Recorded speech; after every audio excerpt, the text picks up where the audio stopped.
So hello my dear brothers and boys, on this channel we have played as all Indian states in the Kaiserreich or Kaiserredux. But actually we didn't play as one of the Indian states, and yeah, as Princely Federation. Before that we played as a Dominion of Delhi for several times, plus we played as Bharatiya Commune, but we never played as the Princely Federation. So we should correct that and finally play as the last one, Indian state.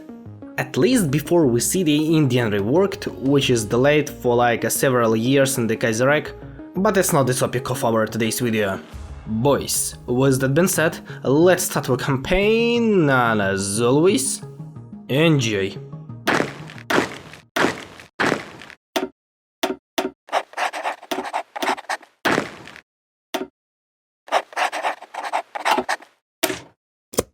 Introduction to the Princely Federation. I don't think that you need to read all this stuff, just know that we gained our independence around 11 years ago when British Empire has collapsed in 1925 when British Revolution has happened, so let's just get to work. And if someone asks me what the hell is with my voice, boys, just know that right now is 5:09 AM. Not PM, and I'm recording this video. So, good morning to everyone. Between declining reforms and accepting reforms, I would prefer accepting reforms because we see a united India, and united India here, and on the other side we see nothing except aligned with Russians. But yeah, we will agree to the reforms, we will create a new Indian Federation, uniting all Indian people and not only Indian people. Why don't we hold the free elections, you know? For me, it's gonna be interesting because India is gonna be the largest democracy in the whole world. Cause soon United States are going to collapse and I gonna be the beacon of the democracy in the whole world. Good love ya, 9.5 million turkeys.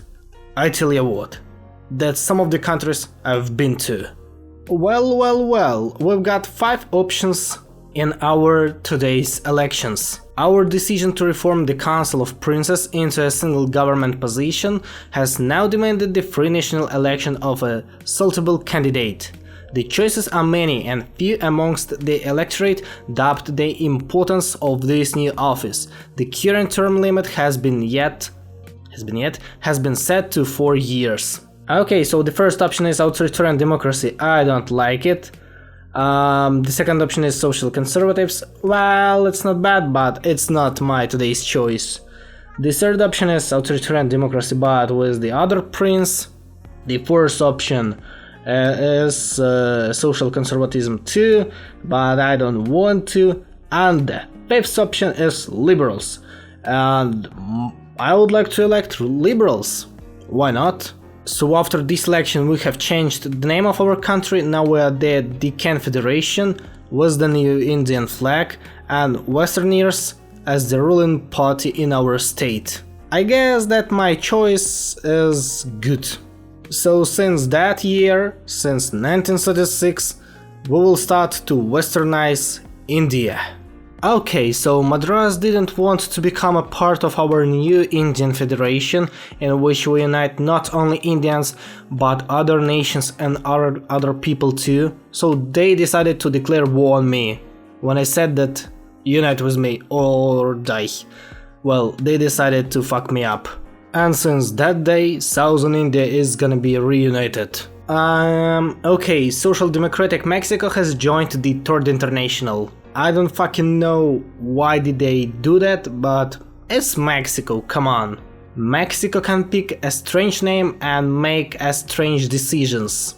At least it's not the República Socialista Federativa Soviética de México.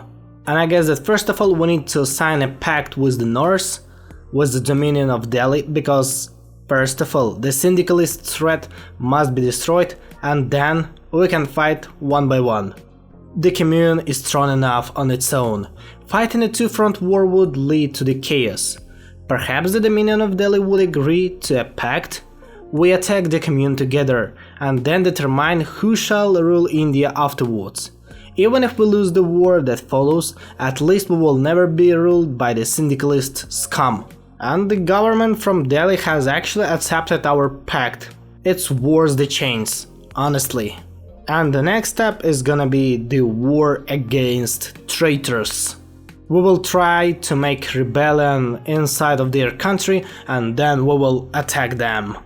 We did it, oh yes, so we did it.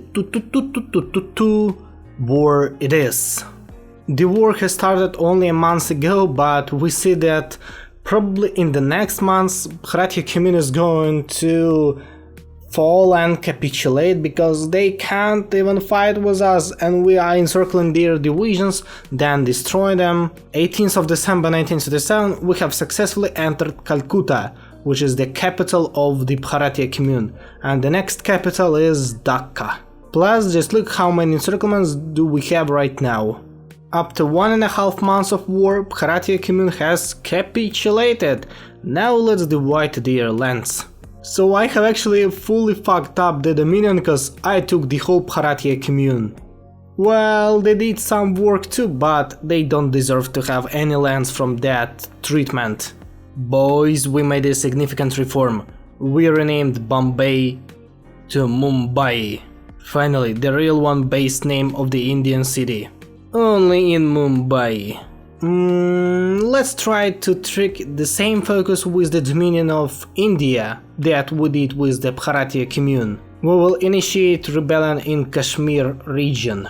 I don't care, let's try to do that, plus soon we will get another 24 divisions, so it's gonna be like 96 divisions against 35, 30, 32, I don't know. But our army is going to be 3 times bigger than the army of the British India. Oh well, that's a tough question. A delegation from the Far Eastern Republic of Transamur. Should we accept this delegation? And if we accept them, it means that we will recognize them as the real one, Russia. But on the other side, well, if we want to have an ally with the Japanese Empire, we shouldn't recognize this Japanese colony. Like, any shit can happen with the Far Eastern Republic of Transamur, they are not even in the super spiritive sphere, plus Russia can invade them any moment or just decide, let's hold elections and peacefully reunify. And imagine their reaction on me when before that I have recognized the Far Eastern Republic of Transamur, so I'll have a bad relationships with Russia. I don't need to have a bad relationships with Russia, so let's be friends with them. Well, our prize wasn't successful, but anyway, let's start the war against the Dominion of India in August 1939. War it is. And they don't actually have any forces on our borders, so it's gonna be really easy. By December 1939 the whole situation looks like this, so they still got the southwestern India under their control, some parts of the north, and the capital, Delhi, they are still holding it. Will they capitulate after taking the capital? Well, probably yes. After taking Delhi, Dominion of Delhi has capitulated.